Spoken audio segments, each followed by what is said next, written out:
মক্কা বিজয় হয়ে গেছে, মক্কা বিজয় হয়ে গেছে। হয়তো ওমর ফারুক খুঁজতেছে কয়েকজনকে, তার মধ্যে একটা হলো আবু জেহেলের বেটা, উহুদের যুদ্ধে যিনি সেনাপতি ছিল।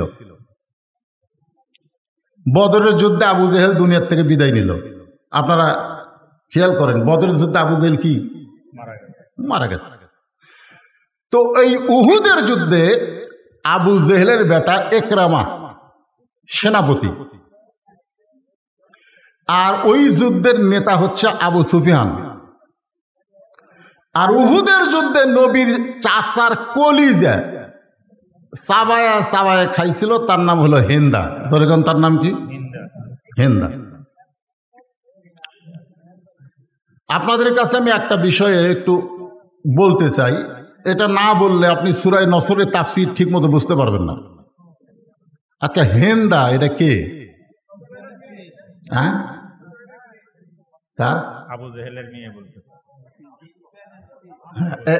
এটা ঠিক হয়েছে। আবু সুফিয়ানের স্ত্রী আবু জেহেলের বোন। কার স্ত্রী? এ কথা কর না কেন? সুফিয়ানের। আবু সুফিয়ান মুয়াবিয়ার বাপ। আমিরে মুয়াবিয়ার বাপের নাম কি? তাহলে আমিরে মুয়াবিয়ার মায়ের নাম কি? হিন্দা। কত শরম লাগে, কত শরম লাগে আপনাদের।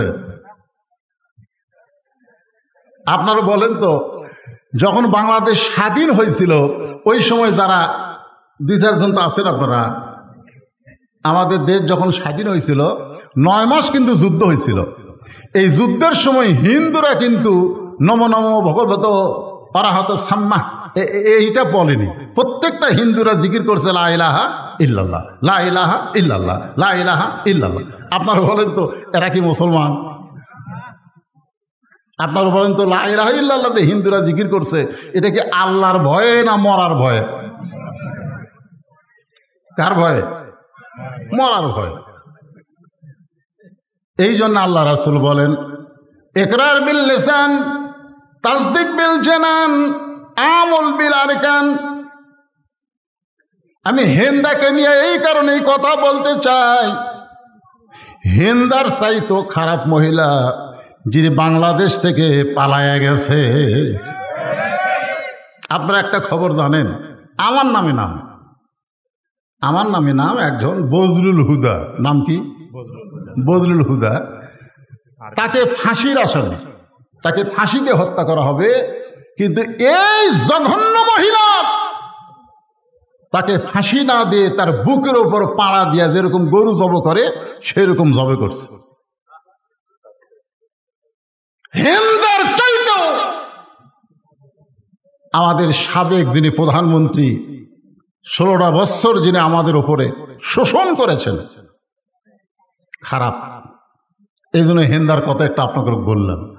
আমার যে সমস্ত মা বোনেরা উপরে আছে এরা হিন্দা না, এরা হলো ফাতেমার গোষ্ঠী। সুবহানাল্লাহ বলেন। তাহলে এখানে একটা জিনিস বুঝলেন যে আবু জেহেলের বোনের নাম, আবু সুফিয়ানের বইয়ের নাম, মুয়াবিয়ার মায়ের নাম কি? জোরে কর। মুয়াবিয়ার বেটার নাম কি? মুয়াবিয়ার বেটা ইয়াজিদ। হ্যাঁ, এটা খেয়াল করুন। কারণ রাসূলের নেতৃত্বে যদি কোরআনকে আপনারা ধারণ করেন তাহলে ইয়াজিদের রাষ্ট্র পাবেন না, আবু বকরের রাষ্ট্র পাবেন। ধরে কোন কথা ঠিক কিনা? কথা কন। হ্যাঁ, আপনারা হোসাইনের রাষ্ট্র পাবেন। আমি সূরা নসর আপনাদের সামনে একটু সুন্দর করে বোঝানোর চেষ্টা করতেছি। বাবা, যারা যুবক আছো তোমাদের কিন্তু বিশাল খোরাক আছে, মনোযোগ দিয়ে শোনা লাগবে। আল্লাহ কোরআনে বললেন, ইজা আনাসরুল্লাহি ওয়াল ফাত ওয়া রাআইতান নাসা ইয়াদখুলুনা ফি দীনিল্লাহি আফওয়াজা। হাজার হাজার মানুষ ইসলামের মধ্যে দাখিল হচ্ছে। আমার এলাকার অনেক আওয়ামী লীগ বলতেছে, ভাই বিএনপি করবো না রে, জামাত করবো। এখন কি করবি? কারণ জামাতের আমির আমাকে মাফ করে দিছে রে। জামাতের আমির আমাকে কি করে দিছে? আপনারা বলেন তো, এরা যে জামাত করবি, এরা কি আসলেই করবি? কথা কন না কেন? আল্লাহ সূরা নসরের মধ্যে বলতেছে যে হাজার হাজার মানুষ ইসলামের মধ্যে প্রবেশ করেছে, এরা কিন্তু ওই 9 মাস যুদ্ধের সময় হিন্দুরা যেরকম জীবন বাঁচার জন্য লা ইলাহা ইল্লাল্লাহ বলেছে, এদের চরিত্রও তাই। জোরে কোন কথা ঠিক কিনা? খুব খেয়াল করবেন, খুব সতর্ক হয়ে চলবেন। গোপালগঞ্জ এখনো স্বাধীন হয়নি। বিএনপির একজন বড় নেতা হত্যা করছে এরা। গতকাল করেনি? হত্যা করেনি? বাংলাদেশের মানচিত্রে এখনো গোপালগঞ্জ স্বাধীন হয়নি। এমন ভাবে উৎপেতে আছে এই মুনাফিকের গোষ্ঠীরা, যে কোনো সময় বিজয়কে নস্যাৎ করে দেওয়ার পায় তারা করবে। ধরে কোন কথা ঠিক কিনা? কিন্তু পারবে না, পারবে না। যেই কোরআনের তাফসীর শুনতেছেন, এই কোরআনকে যদি আপনারা বুকে ধারণ করেন, পারছে? সাইদি হুজুর সবসময় যখনই দেখছেন আপনারা হাজরা দিবার যাচ্ছে, বুকে কোরআন শরীফ ছিল কি ছিল না? কথা বলেন, কতক্ষণ ছিল কি ছিল না? কয় তারিখে তাকে হত্যা করা হলো? 14 আগস্ট। তার 3 দিন আগে এই স্বৈরাচারীর কয়েকজন ভারতে গেছিল। ভারতে গেছিল, এত দোয়া মরবি না, এত দোয়া মরবে না। সব বক্তারা দোয়া করে, প্রকাশ্যে করে, গোপনে করে, করে কি করে না? জোরে কর। সব কিছু দেখে, দিন দিন আরো তাজা হচ্ছে। তখন জেলখানা থেকে বের করে বাংলার কোটি কোটি মানুষ দেখলো হাসি মুখে, সেই লোকটাকে হাসপাতাল নিয়ে গিয়ে হত্যা করা হলো। হত্যা করার পিছনে কারণ, আল্লাহর ওলি সবসময় দোয়া করতেন, আল্লাহ তুমি আমাকে শাহাদাতের মৃত্যু দিও। জোরে করার কথা ঠিক কিনা? একটু মনোযোগ দিয়ে শুনবেন। ওমর ফারুক ওই সমস্ত কাফেরদেরকে হত্যা করার জন্য যখন খোঁজাখুঁজি শুরু করলেন, আল্লাহ রাসূল বললেন, ওমর,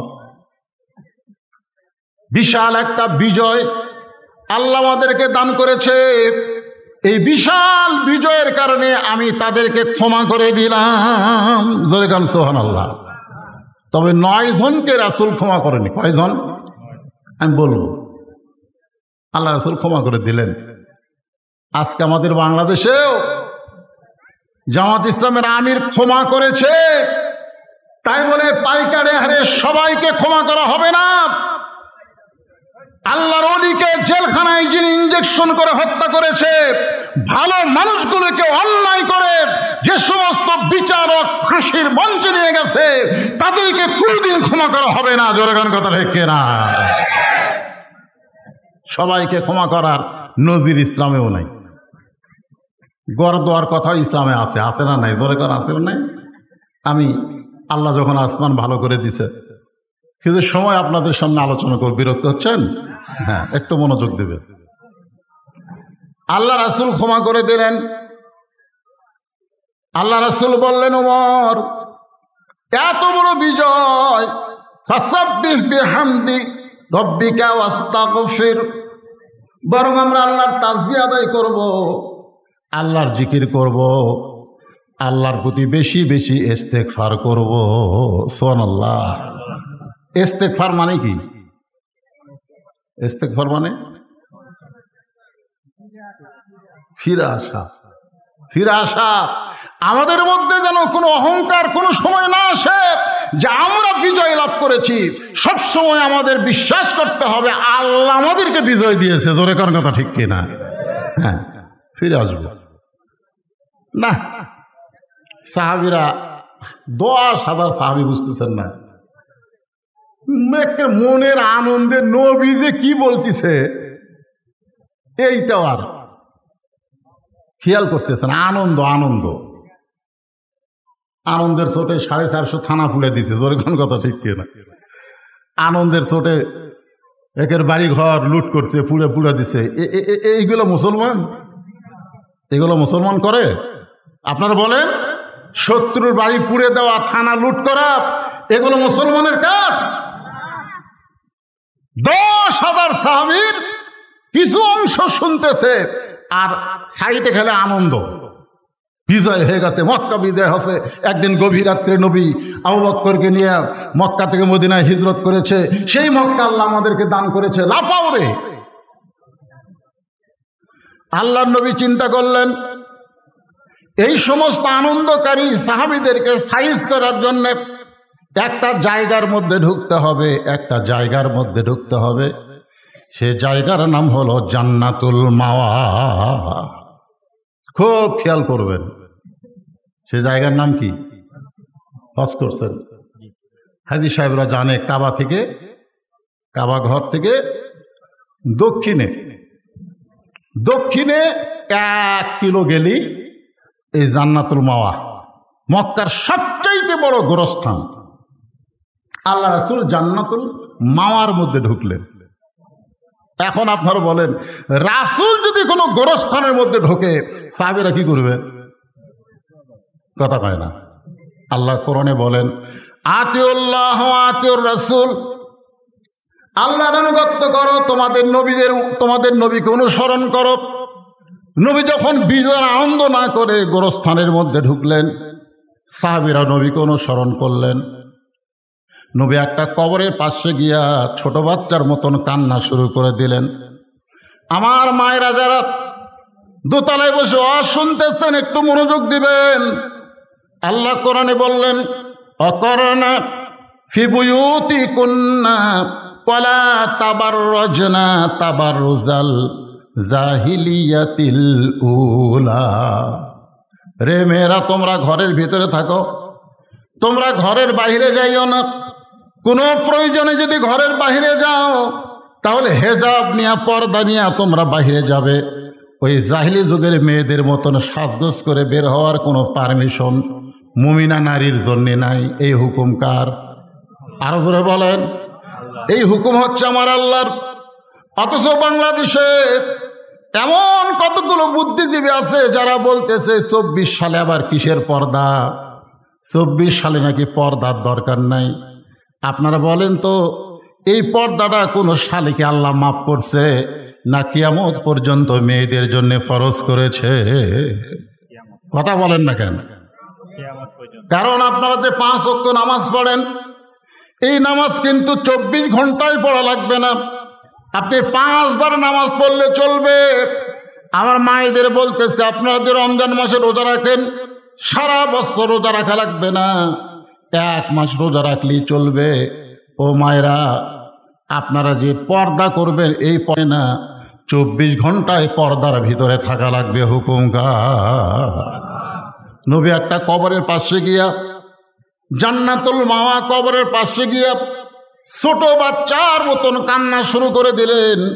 সাহাবীরা বললেন, এ রাসূলুল্লাহ, আজকে মক্কা বিজয়ের দিনে আমরা আনন্দ মিছিল করব, আর আপনি আনন্দ মিছিল না করতে দিয়া আপনি কবরের মধ্যে ঢোকে একটা কবরের কাছে দাঁড়িয়ে ছোট বাচ্চার মতন কাঁদতেছেন। হুজুর, আপনার এই কান্দার কারণ কি, আর এই কবরটা কার, আমরা একটু জানতে চাই।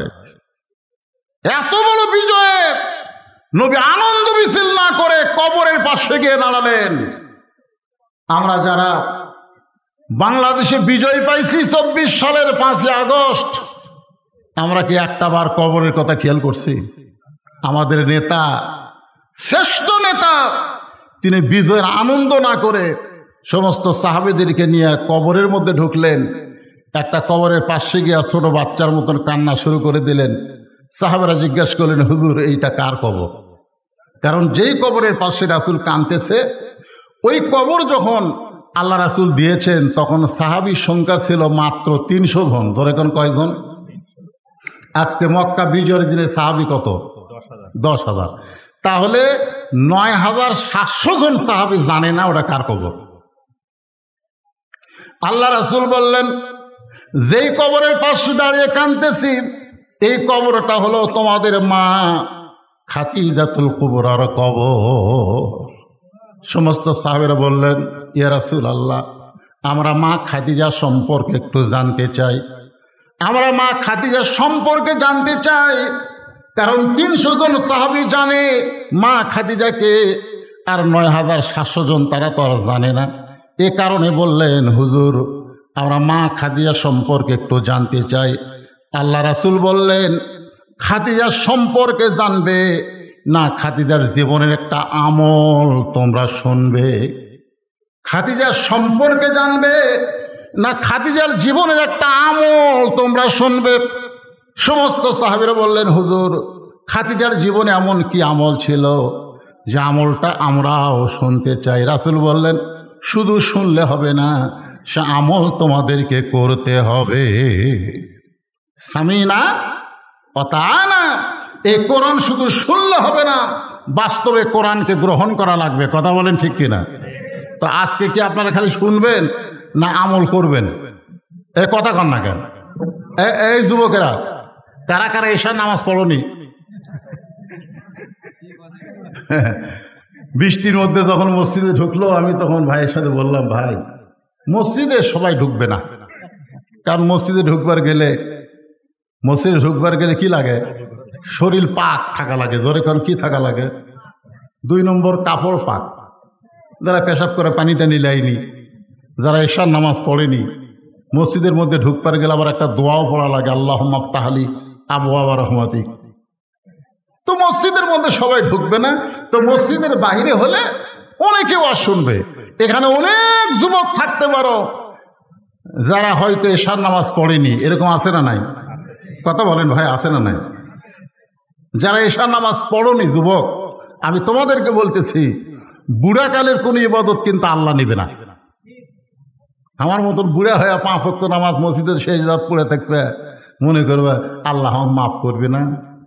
আল্লাহ বলেছেন, তোমার শৈশবকালের কোন ইবাদত আমার দরকার নাই, তোমার বুড়াকালের কোন ইবাদত আমার দরকার নাই, যৌবনকালের ইবাদতের হিসাব দাও, জান্নাতে চলে যাও। জোরে কান সুবহানাল্লাহ। যে সমস্ত যুবক দাঁড়ায় আছো, যে সমস্ত যুবক বসেছ, তোমরা ফজর পর্যন্ত জীবিত থাকবা তার কোনো গ্যারান্টি আছে?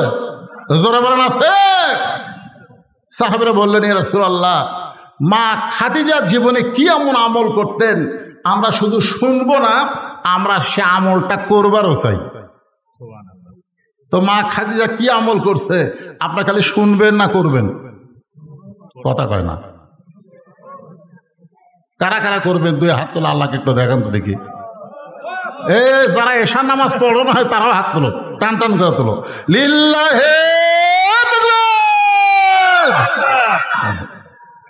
আল্লাহ রাসূল বললেন, মা খাদিজার জীবনের সবচাইতে গুরুত্বপূর্ণ আমল হলো সব সময় মৃত্যুকে স্মরণ করা। সব সময় কি স্মরণ করা? মৃত্যুকে স্মরণ করা। চাষতলে বসে আমরা গল্প করতেছি, অমুকের ফাঁসি হলো, হুমুকের ফাঁসি হলো, হুমুকের ফাঁসি হবে রে। 2 কান্দের 2 ফেরেশতা, আল্লাহ ই কত বড় শয়তান, এই অপরের ফাঁসির চিন্তা করে, আর মরার চিন্তা করে না কেন? কারণ ফাঁসির তারিখ আছে, মরার কোনো তারিখ নাই। কথা কোন ভাইজান? ফাঁসির তারিখ আছে, আছে না নাই? জোরে কোন আছে না নাই? জল্লাদ শাহজাহান বলেছে, জল্লাদ শাহজাহান, যে জামাত ইসলামের যে কয়টাকে ফাঁসি দেওয়া হয়েছে আমি নিজেই দিছি। হ্যাঁ, গর্বের সাথে উমরে গেছে, ওই কিন্তু মরছে, জল্লাদ শাহজাহান মরছে।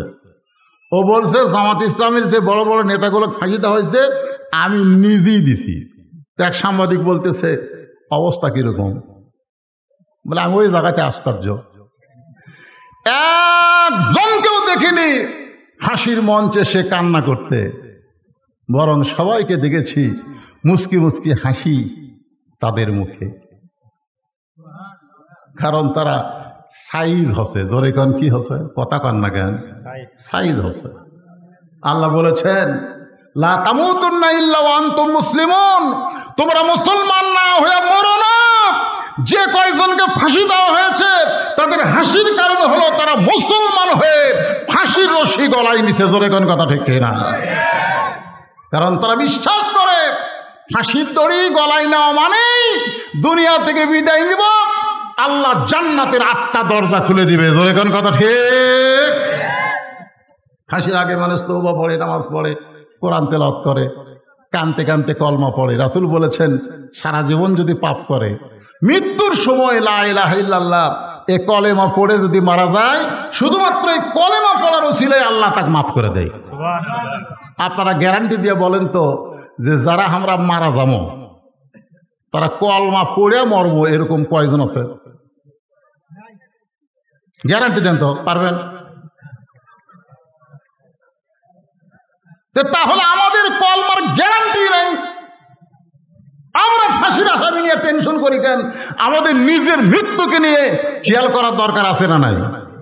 এশার নামাজ পড়ার পরে যেই ব্যক্তি মসজিদের দিকে, দরজার দিকে তাকায় বলবে আল্লাহুম্মা ইন্নী আসআলুকা মিন ফাদলিক, আল্লাহ তোমার ঘর থেকে বের হলাম, ফজর পর্যন্ত আমার হায়াত আছে কিনা গ্যারান্টি নাই, এটাই আমার জীবনের শেষ নামাজ হতে পারে।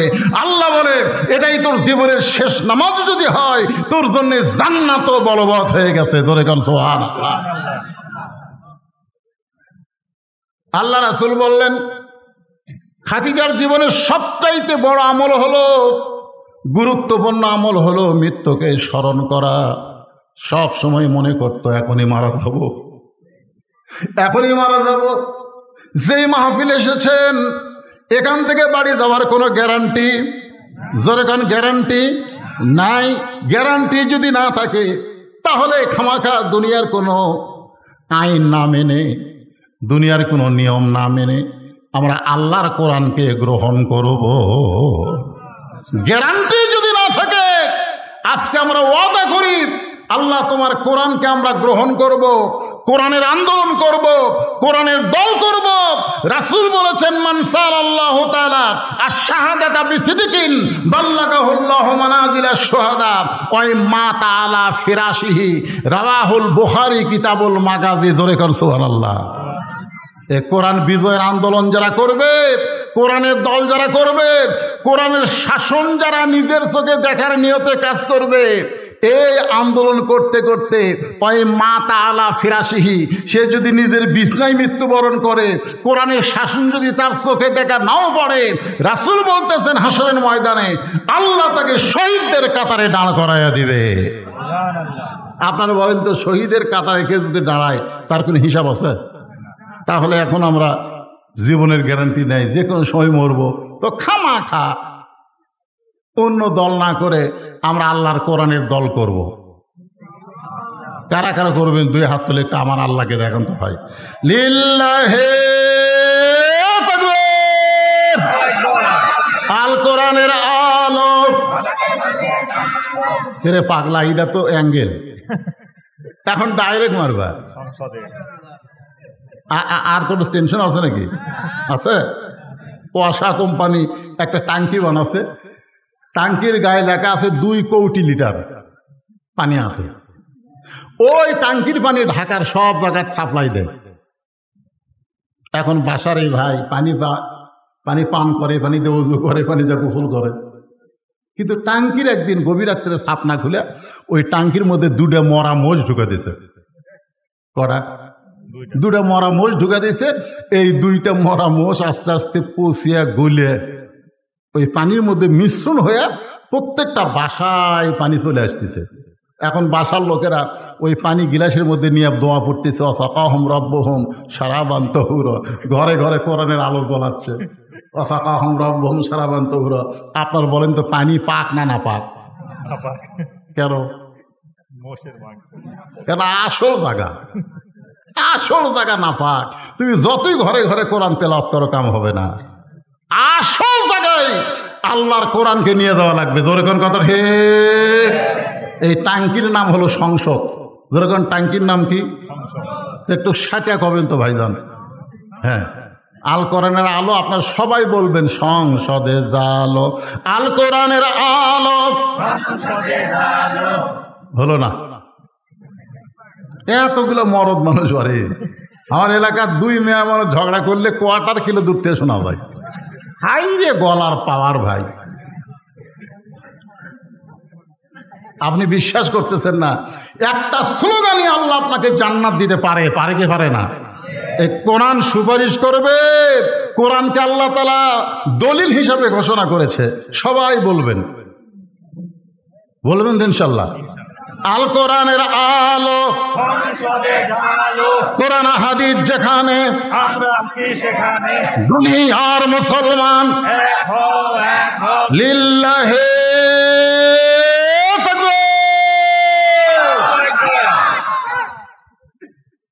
সাহাবী বললেন, ইয়া রাসূলুল্লাহ, মা খাদিজা মৃত্যুকে কেমনে স্মরণ করত? আল্লাহ রাসূল বললেন, তাহলে শোনো। একদিন গভীর রাত্রে আমি রাসূলের ডান হাতখানা খাদিজা বুকের মধ্যে নিয়ে ছোট বাচ্চার মতন কাঁদতেছে। রাসূলের ঘুম ভেঙে গেল। আল্লাহ রাসূল চমকে উঠে বললেন, খাদিজা, দুনিয়ার সবাই ঘুমায়, আমি নবীও ঘুম পাড়তেছি, অথচ তুমি ঘুম না পেলে কেন এমন করে কাঁদতেছ? এই সবাই খেয়াল করেন, সবাই কি করে? ঘুমায়। সবাই কি করে? আমি রাসূলও ঘুমাই। খালি একজনই ঘুমায় না, তিনি কে? না না, কথা কয় না, আরো জোরে কন। আল্লাহ ঘুমায় না। লা তাখুযু সিনাতাও ওয়ালা নাওম। ঘুম তো দূরের কথা, আল্লাহ তন্দ্রা পর্যন্ত নেই। একদিন মুসা নবী বলতেছে, আল্লাহ একলা একলা বসে থাকো, তোমার ঘুম ধরে না? তা আল্লাহ বলতেছে, মুসা, আমি আল্লাহর ঘুম ধরে কি ধরে না যদি জানবার চাও, এক গ্লাস পানি আনো।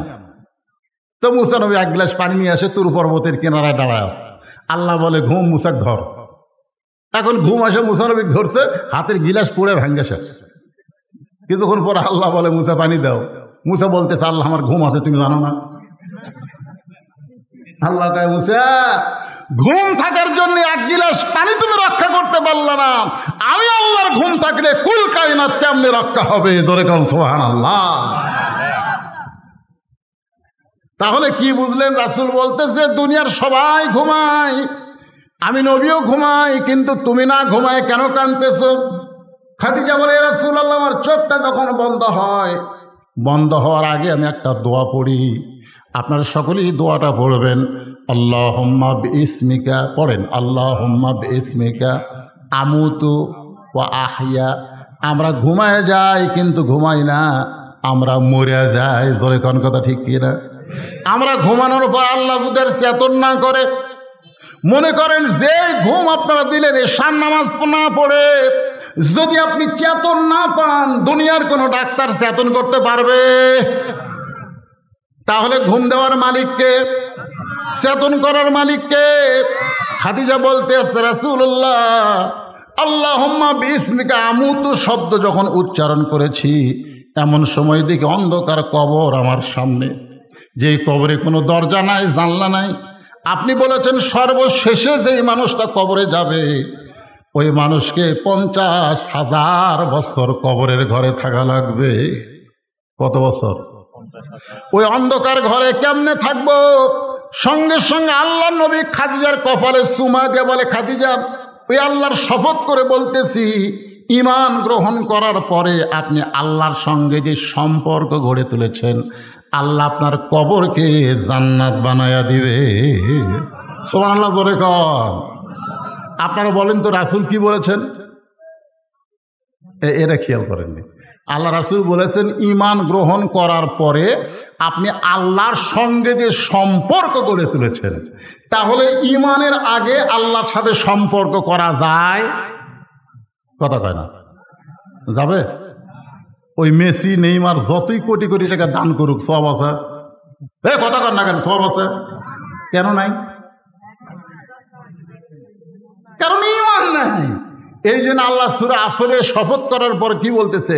ইল্লাল্লাযীনা আমানু, তারপরে ওয়া আমিলুস সালিহাত। তোর ঈমান যদি না থাকে, একটা আমল আল্লাহর দরবারে কবুল হবে না। ধরে কোন কথা ঠিক কিনা?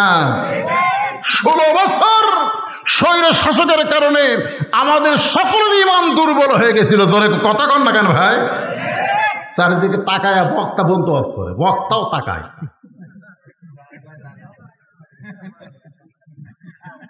আমার বউ পর্যন্ত হক করে দেয়, দেখে শোনা ওয়াজ করবেন, দেখে শোনা। গরম পানি লাগবে না। পুলিশের গাড়ি, র্যাবের গাড়ি, এগুলো যদি থাকে তেল তেল আওয়াজ করবেন। আপনি এখন বলেন কোরআন শরীফ, যে কোরআন আল্লাহ বলতেছেন কুল জাল হাক্কু ওয়া যাহাকাল বাতিল ইন্নাল বাতিলা কানা যাহুকা, যে কোরআন হক আর সে হক কথা বলবার সে বস্তা পর্যন্ত চারিদিকে দেখে শোনা ওয়াজ করছে, আপনার বলেন তো আমাকে ঈমান ঠিক ছিল? এ কথা কোন ঠিক ছিল? এই জন্যে মনে ঈমান গ্রহণ করার পরে আল্লাহ রাসূল বলে নাই যে ঈমানের কলেমা পড়ার পরে, তা বলে নাই। বলেছে খাদিজা ঈমান গ্রহণ করার পরে তুমি আল্লাহর সঙ্গে যে সম্পর্ক গড়ে তুলেছ, আল্লাহ তোমার কবরকে কবর রাখবে না, তোমার কবরকে জান্নাত বানায় দিবে। এখন আপনার বলেন আমরা কি ঈমান পড়িছি না গ্রহণ করছি? একটা হচ্ছে কলেমা পড়া, আর একটা হলো গ্রহণ করা।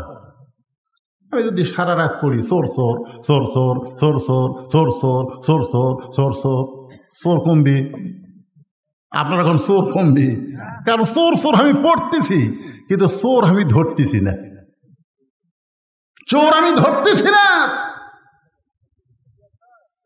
আসে মুয়াজ্জিন বলতেছে হুজুর ইমাম সাহেবকে যে হারে চুরি বেড়ে গেছে আপনি একটু দোয়া করবেন হুজুর, চুরি যেন কমে।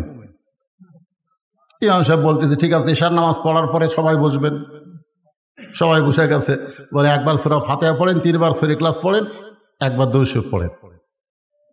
সবাই হাত তুলে দোয়া করতেছে আল্লাহ চোরের হাত থেকে, এটা কি গ্রাম ভট্টপাড়াকে তুমি হেফাজত করো আল্লাহ।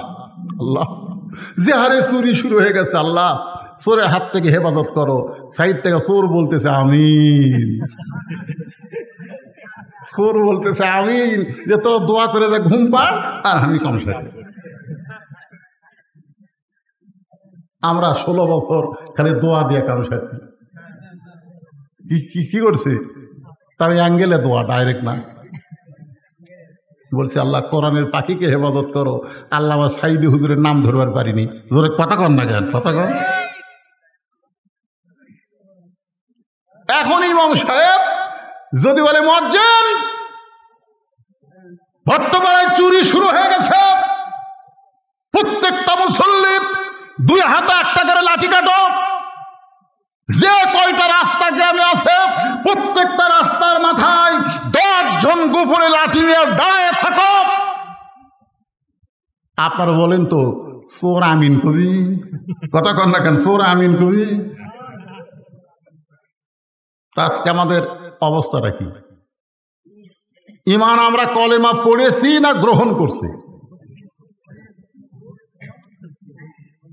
না, গ্রহণ করার মতন মুসলমান এখন আমরা হইনি। গ্রহণ করবার গেলে 3টা জিনিস খেয়াল করেন। ইকরার বিল লিসান, জবানে বলতে হবে লা ইলাহা ইল্লাল্লাহ। 2 নম্বর হলো তাসদিক বিল জানান, শুধু জবানে বললে হবে না, ওইটা কলিজার মধ্যে জায়গা দেওয়া লাগবে। কলিজার মধ্যে যদি ইমানের জায়গায় একবার দিবার পারি, উকিরে সে বারবার বলতেছে রাষ্ট্রপতির কাছে দরখাস্ত করেন, রাষ্ট্রপতি যদি আপনাকে মাফ করে দেয় তাহলে আপনার ফাঁসির দণ্ড মাফ হয়ে যাবে। ইমানদার কলিজার দিকে তাকায় আর কয় কি কইলা উকিল? বলে রাষ্ট্রপতির কাছে দরখাস্ত করেন, রাষ্ট্রপতি যদি আপনাকে মাফ করে দেয় তাহলে আপনার ফাঁসির দণ্ড মাফ হয়ে যাবে। তাসদিক বিল জানান, কলিজার ঈমান বলতেছে উকিল তুমি কার কাছে আমাকে মাফ চাইতে বলো? আমি আমার নিজের জীবনে 3 জন রাষ্ট্রপতিকে ক্ষমতা থাকা অবস্থায় মরা দেখছি। একটা হলো শেখ মুজিবুর রহমান, একটা জিয়াউর রহমান, একটা জিল্লুর রহমান, যারা নিজেরাই মারা যায়। কোন ইমানদার ঈমান থাকা অবস্থায় রাষ্ট্রপতির কাছে বাঁচার দরখাস্ত লিখবে না। বলে কোন কথা ঠিক কি না? এর নাম হলো তাসদিক বিল জানান, কলিজার মধ্যে ঈমান। আয় যেরকম ছোট ছোট বাচ্চারা দৌড়াদৌড়ি করছে, আমার ভাই বললো আয় হায় পুলিশেরা সমানে গুলি করতেছে আর ছেলেরা সব দৌড়াই। গুলির সামনে একজন দুনিয়া পড়ে যায়, তাকে টান দেয় আর একজন দাঁড়ায়। তাসদিক বিল জানান, বিশ্বাস করেছে মৃত্যু হবে না, শাহাদাত হবে। ধরে বলেন কথা ঠিক কি কথা কন? আশ্চর্য। একজনের মরা দেখে 10 জন ভয়ে দৌড় দেয় না, বরং তারা আরো তাকে লাশটা সরাই দিয়ে ওইখানে দাঁড়ায়, মার। তাসদিক বিল জেনান, কলিজার মধ্যে ঈমান, মরা লাগবে। বাতিলের সঙ্গে আপোষ করে বাঁচতে চাই না, হকের পক্ষে লড়াই করে মরতে চাই। জোরে কর কথা ঠিক কিনা? মরা লাগবেই। 3 নম্বর হলো আমল বিল আরকান। ঈমান অনুযায়ী আমল করতে হবে। ঈমান অনুযায়ী আমল করতে গেলে আবল তাবল আমল করলে হবে না। আবল তাবল, দলিল নাই, বিনা দলিলে আমল করে, এরকম আমল আমাদের বাংলাদেশে আছে না নাই? আমার দয়াল বাবার দরবারেতে কেউ ফিরে না খালি হাতে।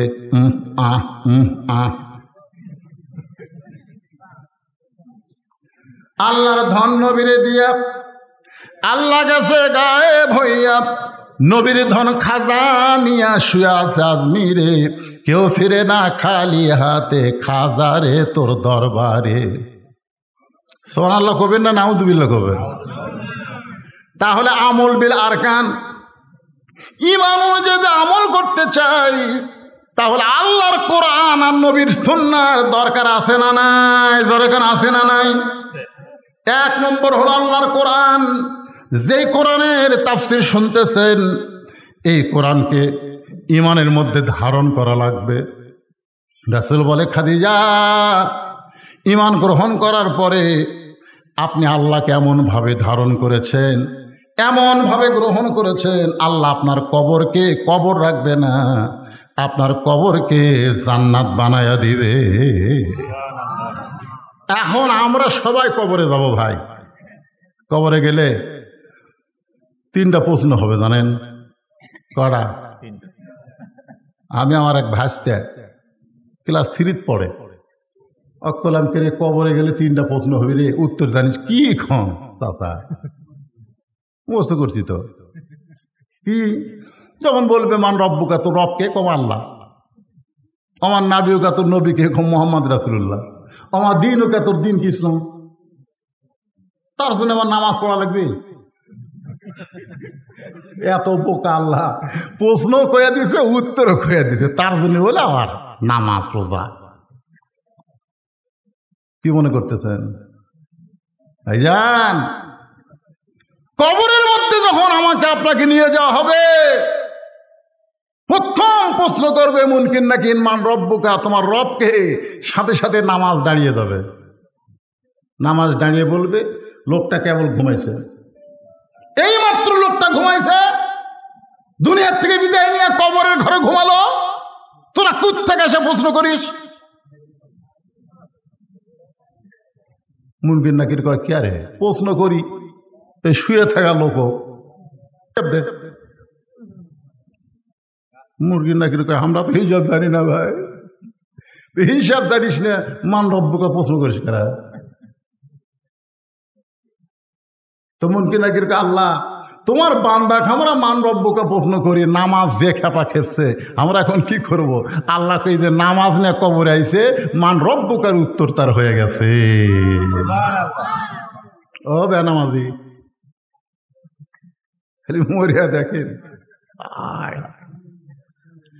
এমন আজাব দিবে রে ভাই কবরের ওই মাটিতে, গলা ফেটে রক্ত ঝরবে চিৎকারের ওই চোটেতে। সবাই বলেন, বললে মনটা একটা হালকা হয়ে যাবে।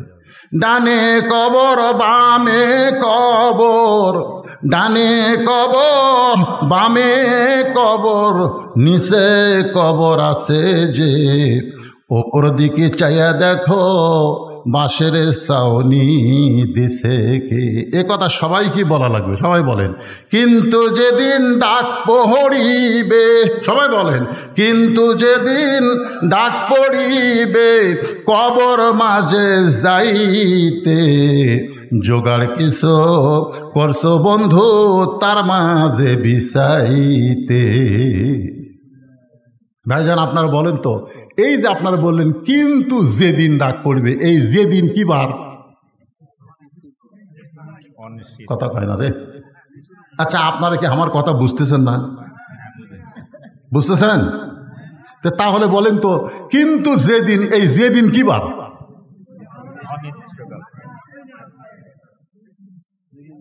তো সিনা টান করে ঘুরতেছেন আর বলতেছেন আমার চিনিস, আমি কার দল করি তুই জানিস? সকালবেলা বলতেছে আমার চিনিস, এই আগামীকাল 10টায় তো সাইজ করবো রে, এমন হুমকি মারছে। লোকটা তো খুবই সহজ সরল মানুষ, বাড়িতে এসে কাঁদতেছে। বউ কয় কান্দো কেন গো? আগামীকাল 10টায় আমাকে সাইজ করবে। হায় হায়, আগামীকাল 10টায় সাইজ করবে আর এখনই কান্দা শুরু করছো? বলো এই সরকারি দল করে রে, আর হাত পাওয়ার আছে। বউ বলতেছে তুই পাগল, এ দেশে কি বিচার নাই? এ দেশে কি বিচার নাই? মেম্বার আছে, চেয়ারম্যান আছে, তাদের কাছে বিচার দাও। যে বড় হুমকি মারলো তাকে বিচার করবে। তখন স্বামী বলতেছে আরে যে আমাকে বলছে আগামীকাল 10টায় তো সাইজ কর্ম, ওই চেয়ারম্যানের লোক। তখন বউ বলতেছে তাহলে যার কেউ নাই রে, তার আল্লাহ। সুবহানাল্লাহ, সহি কথা, যার কেউ নাই তার আল্লাহ।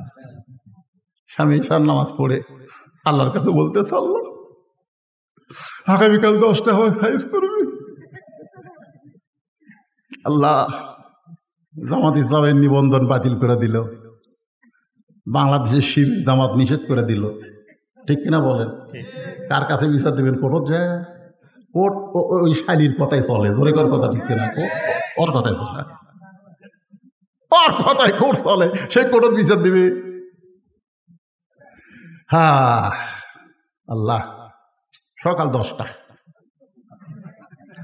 আমার সাইজ করবি। আল্লাহ তোমার যদি কিছু করার থাকে, চোখের পানি নিয়ে একেবারে ইমানের হালে আল্লাহর কাছে বিচার দিচ্ছে। আর বউ দিনের বেলা ওরই প্যান্ট শার্ট পরিষ্কার করছে, টাই তালা বাথরুমে ওরই প্যান্ট শার্ট পরিষ্কার করছে, কিন্তু এই সাবানের ফ্যানটা যে পানিতে ধুয়ে দেওয়া লাগবে ওটা আর বইয়ের মনে নেই। কথা বুঝলেন?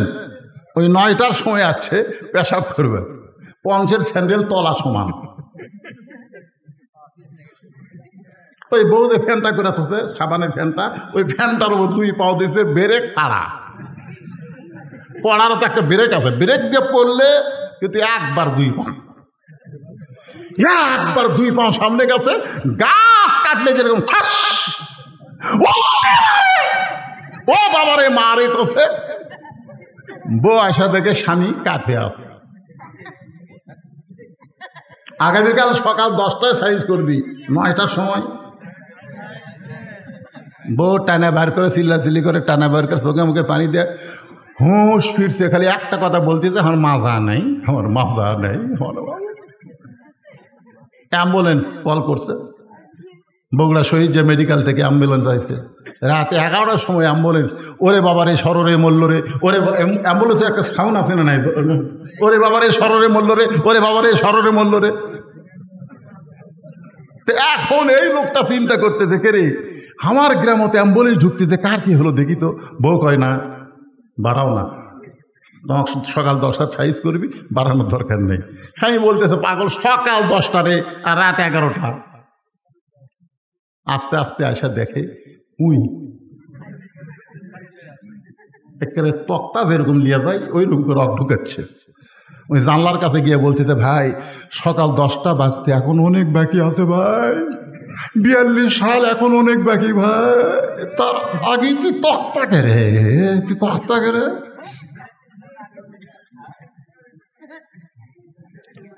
ওই অ্যাম্বুলেন্সের মধ্যে কান্দিছে আর বলতেছে ভাই ক্ষমতার মালিক আমি না রে, ক্ষমতার মালিক।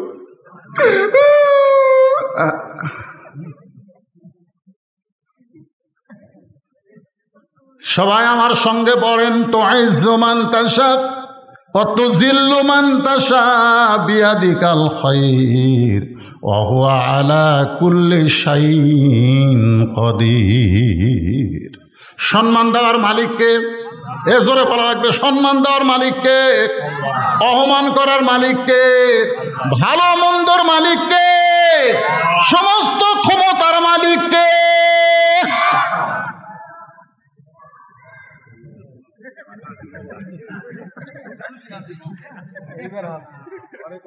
আমার মায়েরা বোনেরা যারা পর্দার অন্তরে আছেন, বিরক্ত তো হচ্ছেন না? অনেক সময় ওয়াজ করলাম আপনাদের জন্য, আমার মা বোনদের জন্য। 4টা মিনিট একটু ওয়াজ করি। কয় মিনিট? যেরকম কয় মিনিট? 4টা মিনিট একটু ওয়াজ করি আমার মা বোনদের জন্য। কারণ মায়েরা যদি ভালো হয় আমাকেরই শান্তি, ঠিক কিনা কন? বরকত নাই। বাজার করে আনে দিতি শেষ, বাজার করে আনতি শেষ, বরকত নাই। মা বোনদের হাতে যেন বরকত হয়, এই জন্যে এই বাবাদের এই শোনেন, আমাদের সকলের মা বোনদের জন্য যারা বসে আছেন দোতলায় শোনেন। আল্লাহ রাসূল বললেন, খাদিজা, এই দুনিয়াতে 10 জন পুরুষকে আল্লাহ জান্নাতের সার্টিফিকেট দান করেছে, আবার 10 জন নারীকেও আল্লাহ জান্নাতের সার্টিফিকেট দান করেছে। পুরুষের মধ্যে 1 নম্বর হলো আবু বকর, আর নারীদের মধ্যে 1 নম্বর হলো খাদিজাতুল কুবরা। সুবহানাল্লাহ বলেন। এখন আপনারা বলেন, 10 জন যে সার্টিফিকেট পাইছে, পুরুষের মধ্যে 1 নম্বরের নাম কি? মনে থাকবেন। মেয়েদের মধ্যে 1 নম্বরের নাম কি? খাদিজা। মুস্কি মুস্কি হাসে আল্লাহ রাসূল বলে, খাদিজা, মহিলাদের মধ্যে 1 নম্বর যদি আপনি হন, তাহলে 2 নম্বর কে হলে ভালো হয়? পুরুষের মধ্যে 2 নম্বর হলো ওমর, 3 নম্বর ওসমান, 4 নম্বর আলী। তাহলে মেয়েদের মধ্যে 1 নম্বর যদি খাদিজা হয়, 2 নম্বর কে হলে ভালো হয়? খাদিজা বলতেছে, রাসূলুল্লাহ, আল্লাহ যেন 2 নম্বর আমার মেয়ে ফাতেমাকে কবুল করে। রাসূল বলেন, খাদিজা, আপনাকে আল্লাহ 4টা মেয়ে দিছে, যেরকম কয় মেয়ে? তো আপনি কুলসুমের কথা, রোকেয়ার কথা, জয়নাবের কথা না কইয়া ফাতেমার কথা বললেন কেন? এই মায়েরা শোনেন, ভালো করে শোনেন, কয় মেয়ে? তো আপনি কুলসুমের কথা বললেন না, আপনি রোকেয়ার কথা বললেন না, জয়নাবের কথা বললেন না, আপনি ফাতেমার কথা বললেন কেন? খাদিজা বলে, হুজুর, আপনি তো বাপ, আপনি বুঝবেন না। কারণ বাবারা বোঝে না কোন ছেলে মেয়ে কেমন, এটা কে জানে? আর কতক্ষণ কে জানে? বাবা জানে না। বাবা আনন্দে মাতিয়া সাগরে ভাসাইয়া সেই যে চইলা যায়, খবর লয় না। মাজন ধরিয়া উদরে কতই যতন করে, 10 মাস পরে পায় প্রসবের বেদনা। মা যদি ভালো হয়, সন্তান আল্লাহর ওলি হয়, যার প্রমাণ হলো আব্দুল কাদের জিলানী রহমতুল্লাহ আলাইহি দরকান সুবহানাল্লাহ। মা যদি ভালো হয়, সন্তান হাসান হোসাইন হয়। মা যদি খারাপ হয়, সন্তান ইয়াজিদ হয়। আমরা হাসান হোসেনের মায়ের নাম জানি, হাসান হোসেনের মায়ের নাম হলো ফাতেমা, কিন্তু ইয়াজিদের মায়ের নাম আমরা জানি না। ইয়াজিদের মায়ের নাম হলো লাইসা বিনতে সাইবা। নামটা খেয়াল থবেন, ইয়াজিদের মায়ের নাম কি? লাইসা বিনতে সাইবা। আল্লাহ নবীর যে কয়টা শত্রু ছিল তার মধ্যে ওতবা সাইবা আছে না নাই? ধরে কোন আছে না নাই? এই সাইবার মেয়ে হলো লাইসা। আর লাইসার পেট থেকে যে মালটা বার আছে তার নাম হলো ইয়াজিদ। আর হাসান হোসেনের মা হলো ফাতেমা। খাদিজা বলতেছে, ইয়া রাসূলুল্লাহ, ফাতেমাকে আল্লাহ যেন 2 নম্বর জান্নাতি ঘোষণা করে। আল্লাহ রাসূল বলেন, খাদিজা, ফাতেমা তো জান্নাতি নয়, ফাতেমা তো জান্নাতি নয়। সঙ্গে সঙ্গে খাদিজা কান্দে বলে, রাসূলুল্লাহ, ফাতেমা যদি জান্নাতি না হয় তাহলে ফাতেমা কি? রাসূল বললেন, ফাতেমা হলো জান্নাতি নারীদের নেত্রী। খাদিজা বসা মানুষ খাড়া হয়ে গেল। কি করলেন হুজুর? ফাতেমা হলো জান্নাতি নারীদের নেত্রী। হুজুর, ফাতেমা জানে না? আমারটা ফাতেমাকে দেন আর ফাতেমারটা আমাকে দেন। কারণ এই খবর তো আমি আর আপনি ছাড়া কেউ জানি না। ফাতেমা হবে 1 নম্বর জান্নাতি, আর আমি হব জান্নাতি নারীদের নেত্রী। তখন থেকেই বোঝা গেল মেয়েরা একটু উপরে থাকতে পছন্দ করে। ধরে কোন কথা ঠিক কিনা? বাংলাদেশে এর আগে মরদ মানুষ প্রেসিডেন্ট হচ্ছে, প্রধানমন্ত্রী হচ্ছে, কিন্তু এইরকম করেনি। এই মেয়ে আশা যেরকম করছে, জয়গণ ঠিক কিনা? মেয়েদের মধ্যে হিংসা আছে। আমার মেয়ে তরকারি পাক করে আমার খাওয়াচ্ছে। আমি বললাম, মা বহু জায়গাত মাছ খাচ্ছি মা, কিন্তু তোর হাতের পাক মানে মধুরে। মেয়েটা আর এক টুকরা দিছে, আমার দিকে তাকে আছে, আমি খাচ্ছি আর খুশি হচ্ছি। আর বইয়ের দিকে তাকে দেখি টেপা মাছ। কে গো তোমার কি হলো? এখন তাকে মেয়ের বাড়িতে পার হয়ে যান, মেয়ের বাড়িতে পার হয়ে যান। আপনার মেয়ে পারে, আমি পারি? হায় হায় কি জাত রে! মেয়ের প্রশংসা করলে বউ বেজার হয়ে যায়। ধরে কোন কথা কন না কেন? খাদিজা বলতেছে, ইয়া রাসূলুল্লাহ, তাহলে আমাকে আপনি জান্নাতি নারীদের নেত্রী বলেন, আর ফাতেমা হবে 1 নম্বর জান্নাতি। রাসূল বললেন, খাদিজা, আমি হলাম বন্টনকারী, দেওয়ার মালিক হলো আল্লাহ। আমি হলাম কি? বন্টনকারী, দেওয়ার মালিক কে?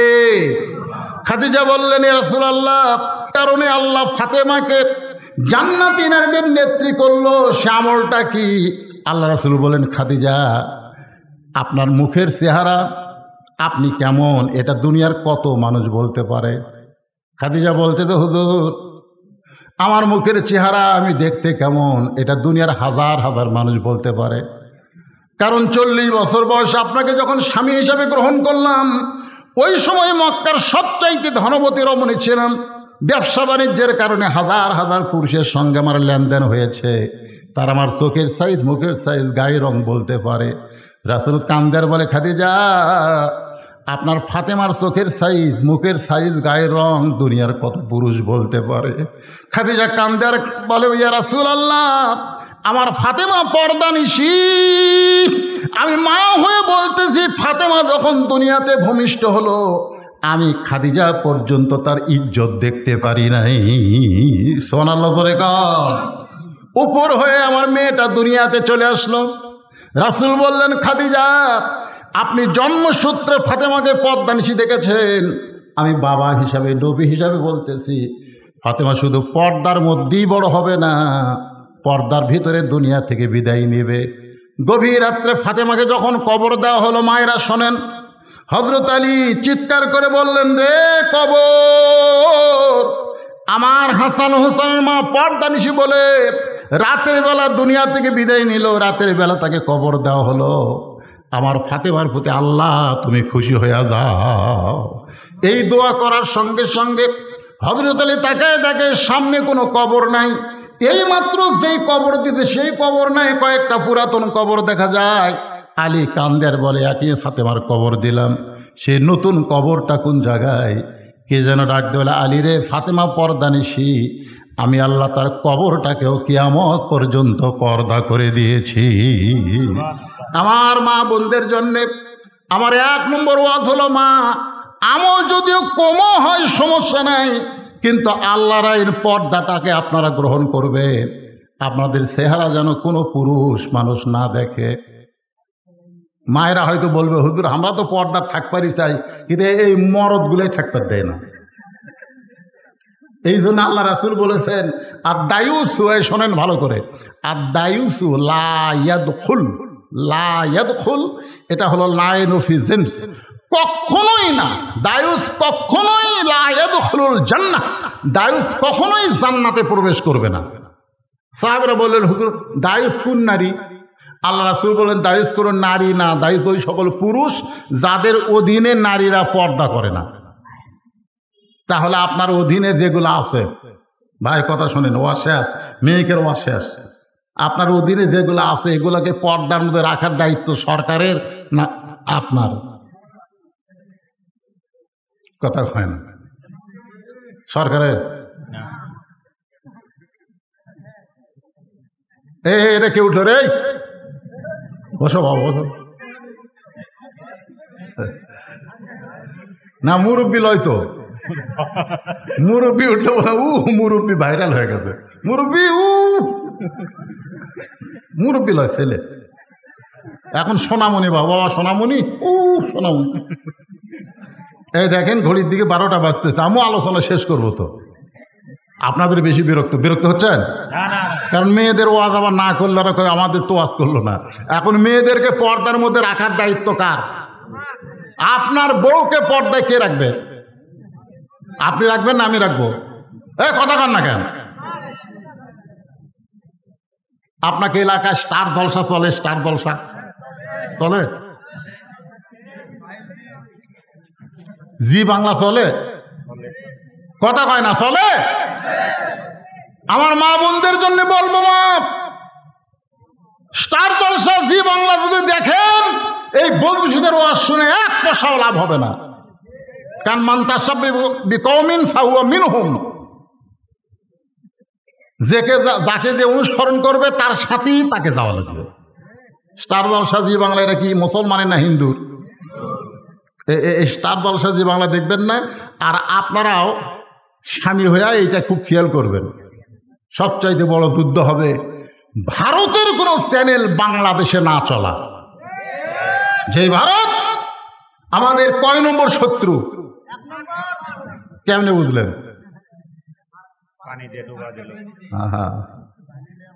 ভারত বাংলাদেশকে ভালোবাসতো একটা মানুষের জন্য, সেই মানুষ এখন ভারতও আছে।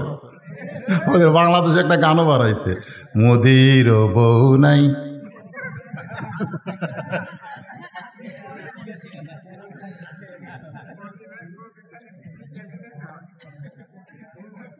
এই অ্যাঙ্গেলে সামান্য করলাম, পরকারটা আপনারা করবেন। 400 বছরের পুরাতন বাবরি মসজিদ ভাঙ্গা ওরা রাম মন্দির তৈরি করছে। ধরে কোন কথা ঠিক কিনা? আপনি বলেন, আপনাকে এই মসজিদ যদি কোনো কেউ ভাঙবার আসে যারা নামাজ পড়ে না, তারাও কিন্তু জীবন দিবে মসজিদের জন্য। ধরে কোন কথা ঠিক কিনা? নামাজ পড়ি না তাই বলে মসজিদকে আমি ভালোবাসি। মসজিদ কার ঘর? কথা কন না কেন? কার ঘর? হয়তো অনেক নামাজিরা বলবে ইন্নাল্লাহ মা'আস সাবিরিন, ধৈর্যশীলদের সঙ্গে আল্লাহ আছে। বাবা, ওরা ভাঙ্গা থেকে দেখলে পরে আমরা আবার তৈরি করবো। বেয়ান আমাদের বলবে ওগুলো টাইম নেই, জীবন দেব। কথা কন না কেন? হ্যাঁ, যেই মসজিদকে আমরা জীবনের চাইতে বেশি ভালোবাসি, ভারত সেই বাবরি মসজিদ 400 বছরের পুরাতন। ভারতে কি মন্দির বানানোর জায়গা নাই? এজোর এখন জায়গা আছে না নাই? তো অন্য জায়গায় মন্দির না বানায়া মসজিদ ভাঙ্গা ওই জায়গায় মন্দির করে ভারত আমাদের কলিজার মধ্যে আঘাত করেছে। ইমান থাকা অবস্থায় ভারতকে আমরা সহ্য করতে পারবো না। ধরে কোন কথা ঠিক না? আমার মা বোনদের জন্য বলি, মা, ভারত ইসলামের শত্রু, ভারত কোরআনের শত্রু, ভারত মুসলমানের শত্রু, ভারত মসজিদের শত্রু। সেই ভারতের কোনো চ্যানেল স্টার জলসা জি বাংলা আপনারা দেখেন না, মা, দেখেন না। আল্লাহ, যে মায়েরা স্টার জলসা জি বাংলা দেখবে না, আজ থেকে যারা তওবা করবে, আল্লাহ তাদেরকে ফাতেমার সঙ্গে কবুল করো। ধরে কোন আমিন। আল্লাহ রাসূল বললেন, খাদিজা, ঈমান গ্রহণ করার পরে আল্লাহর সঙ্গে আপনি যে সম্পর্ক গড়ে তুলেছেন, আল্লাহ আপনার কবরকে জান্নাত বানায়া দিবে। ঈমান গ্রহণ করার পরে ভাইজান, এখন একটু আপনাদেরকে নামতার মতন বলা লাগবে। ঈমান গ্রহণ করার পরে যত আমল আছে, 1 নম্বর আমলের নাম কি? সবাই বললেন না? আচ্ছা, কোন আমল না করলে ঈমান থাকে না? হ্যাঁ, জানেন? লা সলাতা লা ঈমানা, যার নামাজ নাই তার ঈমান নাই। এই টাকা অনেকে কয়, হুজুর কি কন, আমি জুম্মার নামাজ পড়ি না, 5 ওয়াক্ত না পড়ে তো দোতলা করছে। আপনারা বলেন তো, এই মসজিদ যে দোতলা করলো, এটা কি 5 ওয়াক্তের জন্য না জুম্মার জন্য? আরে সত্য কথা রাখুন, এটা কিসের জন্য? 5 ওয়াক্তের জন্য। টেকে দেন হুজুর, মসজিদ দোতলা করা লাগবে। দোতলা কেন ভাই? এত মুসল্লি হুজুর আটতেছে না। আচ্ছা, ফজরের খবর কি? এক কাতারে হয় না। জোহরের খবর কি? এখন কাজ কামের দিন, বুঝতেছেন না। আসরের খবর কি? হুজুর বাজারত গেছে। মাগরিবের খবর কি? ফজরেরই মতো। এসার খবর কি? যা আসলো তাই। তো মসজিদের মধ্যে কয় কাতার? কয় 9 কাতার। এখন পর্যন্ত এক কাতারই হয় না, তো দোতলা করবে কেন?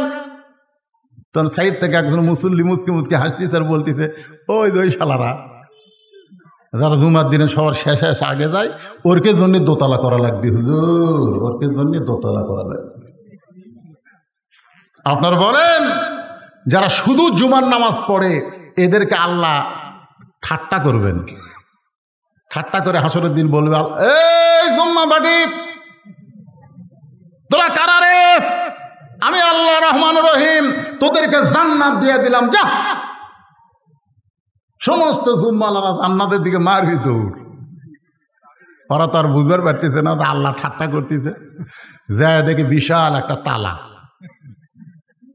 আল্লাহ জান্নাত তো দিলেন আল্লাহ, কিন্তু তালা আছে। আল্লাহ কয় চাবি তোর কাছে আছে, খুঁজে দেখ। ওরা পকেট খুঁজে দেখবে একটা চাবি আছে। আলহামদুলিল্লাহ, চাবি তালার মধ্যে ঢুকবি কিন্তু ঘুরবি না। আল্লাহ কয় কেরে কি খবর? কয় আল্লাহ ঢুকছে কিন্তু ঘোরে না। আল্লাহ কয় পাগল, তালার মধ্যে 5টা দাগ আছে, তো চাবির মধ্যেও 5টা দাগ থাকা লাগবে। এখন দেখ তো চাবির খবর কি? তো জুম্মা বাটি বলবে, আল্লাহ আমার চাবি তো তেল তেলা। আল্লাহ বললে 5টা দাগ মানে 5 ওয়াক্ত। যার জুম্মা আছে 5 ওয়াক্ত নাই, তাই জান্নাত দেখতে পারবি কিন্তু ঢুকতে পারবি না। কোরআন দিয়ে যখন রাষ্ট্র চলবে, 1 নম্বর দায়িত্ব হলো পদ্মা সেতু নির্মাণ করা না, রাস্তার উপর ফাইবার নির্মাণ করা না, তেল তৈরি করা না। 1 নম্বর দায়িত্ব হলো 5 ওয়াক্ত নামাজ কায়েম করা। জোরে কোন কথা ঠিক কিনা? আল্লাযীনা মাক্কান্নাহুম ফিল আরদ। মুসলমানের মধ্যে যখন ক্ষমতা দেওয়া হবে, আগামী ইলেকশনে যদি কোরআনওয়ালারা ক্ষমতায় আসে, তাদের 1 নম্বর দায়িত্ব হলো আকামুস সালাত, নামাজ কায়েম করা। 2 নম্বর দায়িত্ব হলো যাকাত আদায় করা। জোরে কোন কথা ঠিক? কত টাকা ঋণ আপনারা জানেন? বাংলাদেশে 97 বিলিয়ন টাকা ঋণ, আর পাচার করেছে 93 বিলিয়ন। কয় লেটা খেতারা এই শালা এমপি মন্ত্রীরা, এরা টাকা পাচার করেছে 93 বিলিয়ন। বোঝেন 100 কোটিতে কি? তাহলে 93 বিলিয়ন কয় হাজার কোটি টাকা? ডলার, ডলার, টাকা না, ডলার, টাকা না, কি ডলার। চিন্তা করছেন? আমাদের বাংলাদেশের ধনী নাই।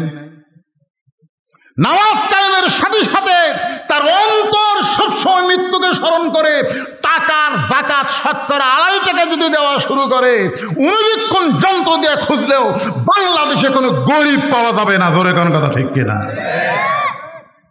1 ব্যাগ টাকা গেলে 7 দিন ঘুরতেছে, একটা গরিব নেই। আরে গরিব হয় ভালো আসলো রে।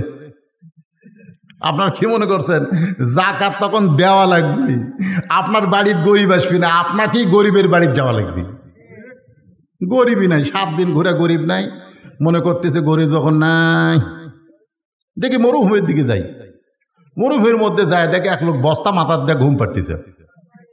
তো বেগালা মনে করছে আলহামদুলিল্লাহ, পাতি বারে গরিব পাসি। তো সালাম দিতে, আসসালামু আলাইকুম। বস্তালা লাভ যেটা বলতেছে আলহামদুলিল্লাহ। বেগলাকে কে ভাই সালাম দিলাম, ওয়ালাইকুম বাদ দা আলহামদুলিল্লাহ কেন? বলে 1 বস্তা টাকা নিয়ে 15 দিন ঘুরতেছি, গরিব পাইনি ভাই। তোকে দেখে গরিব মনে কর, আলহামদুলিল্লাহ পড়ছি ভাই, টাকার বস্তা লে ভাই। 2 ধনে টান দে, কে গরিব গেল কোথায় রে? নামাজ কায়েমের সাথে সাথে যাকাত দেওয়া যখন আইন হয়ে যাবে, এই বাংলাদেশ আল্লাহ রহমত বরকতের দরজা খুলে দিবে। 19 যন্ত্র দিয়ে খুঁজলে আর গরিব পাওয়া যাবে না। ধরে কোন কথা ঠিক কিনা? বাংলাদেশে বহু খনি আছে, আপনি জানেন? বাংলাদেশে কত খনি আছে আপনি জানেন? কিন্তু খনিগুলা এত নিচে ভাই। ও হইরে, এ তো তুলবার গেলি টাকা শেষ। সব তেলের খনি, সোনার খনি, পাথরের খনি, কয়লার খনি, সব খনি বাংলাদেশের নিচে আছে, কিন্তু এত নিচে তোলা যাচ্ছে না। কোরআন দিয়ে যখন রাষ্ট্র চলবে, ওই খনিগুলো তখন অত নিচে থাকবে না। সৌদি আরবের মতন খনিগুলো সব আল্লাহ উপরে উঠাইয়া দিবে। কি মনে করতেছেন যে হারে ফসল পাচ্ছেন ওই হারে ফসল? আবাদ কম হলেও রেজেকের মধ্যে বরকত হবে, নবীর সুন্নাহর আইন হবে। তোমার ক্ষুধাকে তুমি 3 ভাগ করো। এই গামলা গামলা গোস্ত মাছ আছে যে তুমি পেট ভরে খাবে?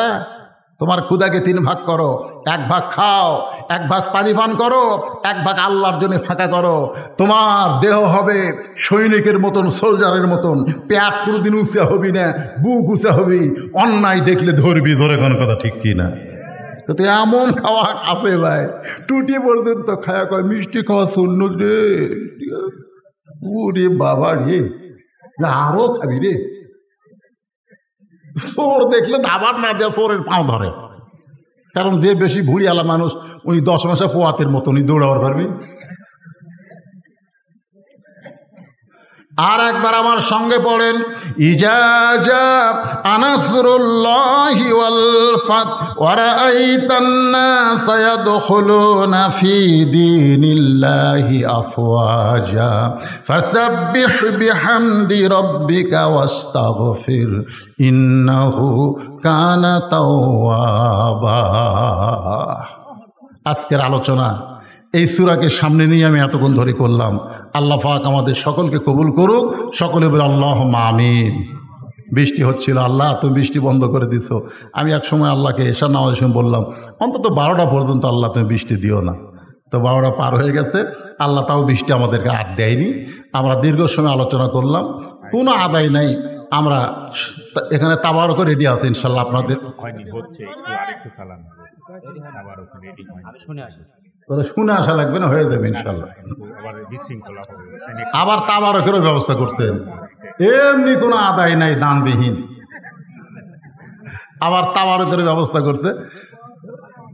একটু জিকির করে, লা ইলাহা ইল্লাল্লাহ, লা ইলাহা ইল্লাল্লাহ, লা ইলাহা ইল্লাল্লাহ, লা ইলাহা ইল্লাল্লাহ, লা ইলাহা ইল্লাল্লাহ, লা ইলাহা ইল্লাল্লাহ, লা ইলাহা লা ইলাহা ইল্লাল্লাহু মুহাম্মাদুর রাসূলুল্লাহ সাল্লাল্লাহু আলাইহি সাল্লাম।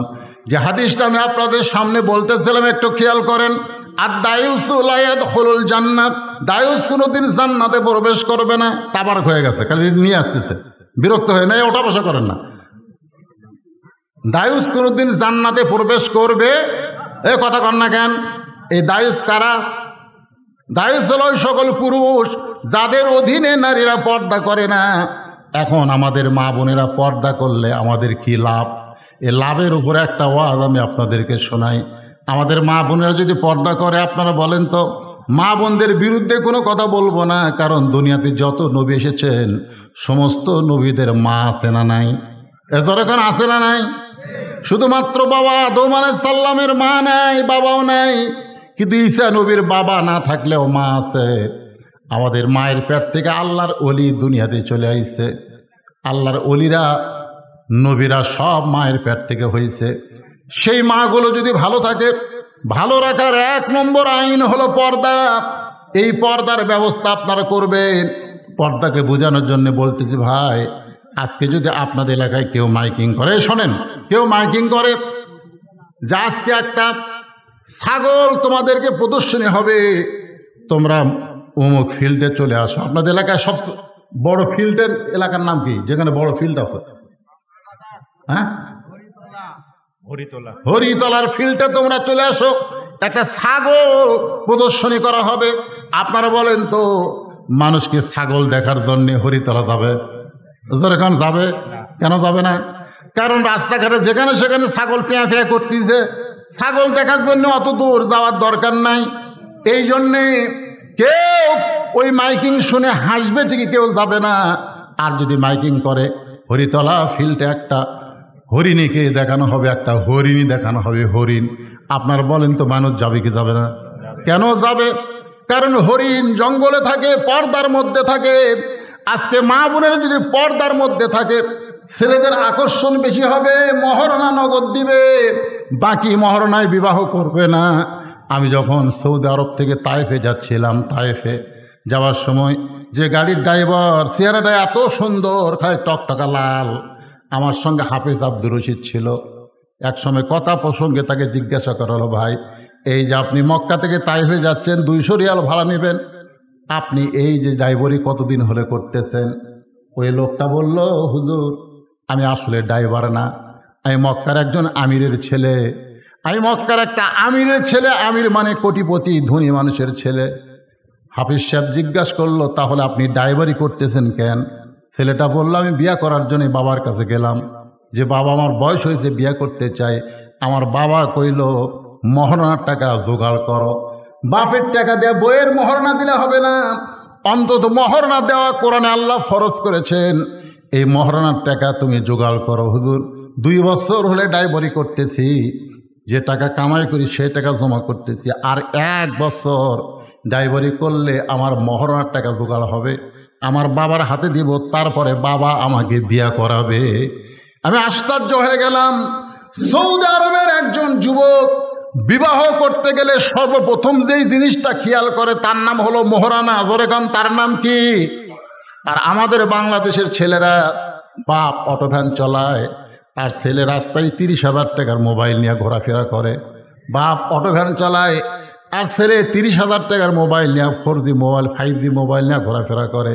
যদি জিজ্ঞাসা করা হয় তোর বাপ ভ্যান চালায়, তোর এত মোশান কেন? ছেলে খালি মুচকে মুচকে হাসি আর কয়, হুজুর মোশান আমার হবে নাকি আপনার হবে? বলে তোর মোশান হওয়ার কারণ কি?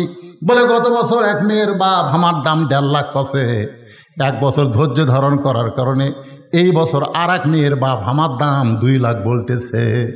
আমি তখন মনে মনে বললাম, বাংলাদেশে মেয়েরা বেপর্দা হওয়ার কারণে ছেলেরা মহারণা তো দেয় না, বরং বিমান পাওয়ার আশায় ঘোরাফেরা করে। জোরে কোন ঠিক কিনা? আজকে যদি আমাদের মায়েরা হরিণের মতন পর্দার মধ্যে থাকে, যদি তারা আল্লাহর আইনকে গ্রহণ করে, তাহলে ছেলেরা রাস্তায় মোশান করবে না, কারণ বকরির মতন যেখানে সেখানে মেয়েদেরকে দেখতে পাবে না। যার কারণে তারা বিবাহ করার জন্য আগ্রহ পেশ করবে, তাদের মধ্যে লোভ হবে। বাপ মা বলবে মহারণা আদায় না করলে বিয়ে হবে না, তখন কোনো ডিমান্ড বাংলার জমিনে থাকবে না। মেয়েরা পর্দা ধরার কারণে তাদের মহারণা দিয়া বিয়া করা লাগবে। ধরে কোন ঠিক কিনা? কথা কোন ঠিক কিনা? বাইরে পদ্মা নদী থেকে এবারে কিন্তু এবারও ভারত পূজাতে ইলিশ চাইছিল, দিবে বলে দিছে ডক্টর ইউনূস, আমরাই কিনা খামো, আমাকে দেশের ইলিশ আমরাই খামো, তোর হোক দেব না। পদ্মা নদীর থেকে 7 কার্টুন ইলিশ, কয় কার্টুন? 7 কার্টুন ইলিশ, একেবারে ইলিশ মাছ বরফ পলিথিন দিয়ে প্যাকেট করে বগুড়া নিয়ে যাচ্ছে। কিন্তু মানুষেরই ভুল, 1 কার্টুনে বরফ না দিয়ে খালি পলিথিন দিয়ে প্যাকেট করছে। 6 কার্টুনে বরফ আছে, পলিথিন আছে, ইলিশ আছে, আর 1 কার্টুনে খালি ইলিশ আছে, পলিথিন আছে, কিন্তু বরফ নাই। কার্টুন করে বগুড়া নিয়ে যাচ্ছে। এখন তো ইলিশ নামার সাথে সাথে যারা বুকিং দিছে তারা নিয়ে গেছে। 6 কার্টুন আর ইলিশ ভালো, কিন্তু 1 কার্টুন ওই লিয়ে যা কেবল খুলিছে ভাই। যেই খুলিছে ভৌমাছিকার দাওয়াত দেওয়া লাগেনি। আপনারা বলেন তো, পচা ইলিশ খুললে মাছি কোথায় আছে আয় আয় আয় আয় করা লাগবে? ওই পচা মাছি, ভৌমাছিরা সব গান গাচ্ছে, সুন্দর নারী দেখলে পরে আমার দিল দেওয়ানা করে, ওলে ওলে ওলে ওলে ওলে করে সব ভৌমাছি ওর পচা ইলিশের কাছে ধরছে। যাদের 6 কার্টুন ভালো তারা চিল্লে বকে, রে এই তোর ইলিশটা গন্ধ আসতেছে কেন? বলে ভাই আমার ইলিশের কার্টুন পর্দা নাই, পর্দা না থাকার কারণে পচে গেছে, মৌমাছি ধরেছে। ওরা বলতেছে আমাকে এগুলা ভালো রে, পচেনি, কিন্তু কাম সারা ওই পচা ইলিশের কারণে। কারণ ভালো ইলিশের চাইতে পচা ইলিশের দুর্গন্ধ কম না বেশি? সমস্ত লোকেরা বলতেছে ইলিশে ধার দিয়ে যাওয়া যাচ্ছে না, সব ইলিশ পচে গেছে। আপনার বলেন সব ইলিশ পচেছে? কয়টা পচছে? 1 কার্টুন। কিন্তু 1 কার্টুন পচার কারণে ওই 6 কার্টুনেরও দুর্নাম হচ্ছে। আপনাদের এই ভট্টপাড়ায় একটা মেয়া যদি বেপর্দা হয়, একটা মেয়া যদি অপবিশ্বাস হয়, একটা মেয়া যদি পূর্ণিমা হয়, একটা মেয়া যদি পরিমণি হয়, তাহলে সমস্ত লোকেরা বলবে ভট্টপাড়ার মেয়েরা খারাপ। আপনারা বলেন সব মেয়ে খারাপ? এই ধরে কেন সব মেয়ে খারাপ? কিন্তু একটা খারাপের জন্য গোটা পাড়ার দুর্নাম। এখন 6 কার্টুন ইলিশ ভালো বারে তাজা, কিন্তু ওর পচার কারণে হুজুকা বাঙালি বলতেছে ইলিশের ধার দেওয়া যাচ্ছে না, ইলিশ পৌঁছে দুর্গন্ধ। এখন এরা 6 জন মিলে অক ধরছে যে তোর ইলিশের কারণে আমাকে ব্যথা বন্ধ হয়ে গেছে। তো কয় ভাই তাহলে কি করি? বলে ইলিশ ফ্রি দে, ইলিশ ফ্রি দে, দিয়ে যা না, যদি দেশ তো পেট মরে। এখন 6 জন মিলে একত্র হয়ে তখন বলতে ফ্রি দে, তখন পচা ইলিশ ধরে বলতে ভাই রে পর্দা না থাকার কারণে, বরফ না থাকার কারণে আমার ইলিশ পচে গেছে, ভাই ভাই রে ইলিশ ফ্রি দেবার চাই, লিয়া দা ভাই। তখন খরিদ্দার আরো রাগ করছে, কে রে ব্যাগের মধ্যে আমাদের কত সদাপাতি আছে, তোর পচা ইলিশলে সবগুলো নষ্ট করবো, ফ্রি দিবার ছায়া সেই গরম হয়ে গেছে।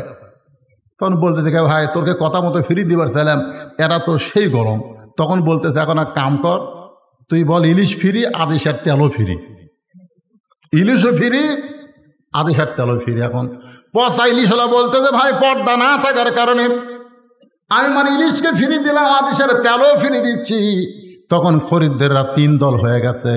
খরিদ্দাররা 3 দল হয়ে এক দল বলতেছে আগে পচা ইলিশ লেইনি, তেলের জন্য নিব না, দরকার নাই, ইলিশের ধার দিয়ে যাব না। আর এক দল বলতেছে ইলিশ নিব, মধ্য ঘাটায় ইলিশ ফেলা দিয়ে তেল নিয়ে বাড়ির যাব। আর এক দল বলতেছে পচা ইলিশ আদেশের তেল একত্র করে পাক করলে খাওয়া যাবে। আজকে পচা ইলিশ মানে বেপর্দা নারী। বেপর্দা নারীকে কোনো বাপ যদি বিয়ে দিবার চায়, একটা ছেলেও কিন্তু বিয়ে করবে না। এ কারণেই করবে না কারণ তোর মেয়েকে আমরা জানি বিয়ের আগে টেস্ট ফাইনাল খেলা খেলছে, ধরে কোন কথা ঠিক কি না?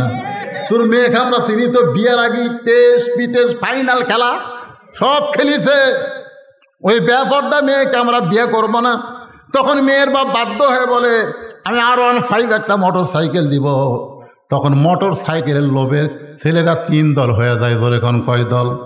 এক দল বলতেছে ওই পচা ইলিশ মোটর সাইকেলের জন্যে আমি ঘরে আনে আমার বাপ মায়ের সঙ্গে খারাপ ব্যবহার করবে, কারণ বেপর্দা মেয়ে নিজের জিনিস নিজেই কিনবে, স্বামীর কিনা পছন্দ করবে না, ধরে কোন ঠিক কিনা? শ্বশুর শাশুড়ির সঙ্গে খারাপ ব্যবহার করবে, এই জন্যে বলতেছে ওই 5 লক্ষ টাকার লোভে আমি পচা মেয়ে বিয়ে করব না, এরা হলো ভালো ছেলে, ধরে কোন সুবহানাল্লাহ। আর একদল ছেলে বলতেছে মেয়ে না হয় বেপর্দা পচা মেয়ে, কিন্তু টাকা তো আর পচা না, 5 লক্ষ টাকা নিয়ে মালয়েশিয়া যাব আর ওখান থেকে ডিভোর্স লিটার পাঠাইয়া দিব। এরা হলো চালাক, ধরে করে এরা কি? আর একদল ছেলেরা বলতেছে আদেশের তেল দিয়ে পচা ইলিশ ভাজলে খাওয়া যাবে, ওর বাপের টাকা দেয় ব্যবসা কর্ম, যে করেই হোক ওই বউলিয়া ঘরত থাকবো, দরকার হলো ওভার ডিউটি কর্ম, ধরে কর নাউযুবিল্লাহ। আমার মা বোনদের জন্য বলতেছি মা পচা ইলিশ হয়েন না।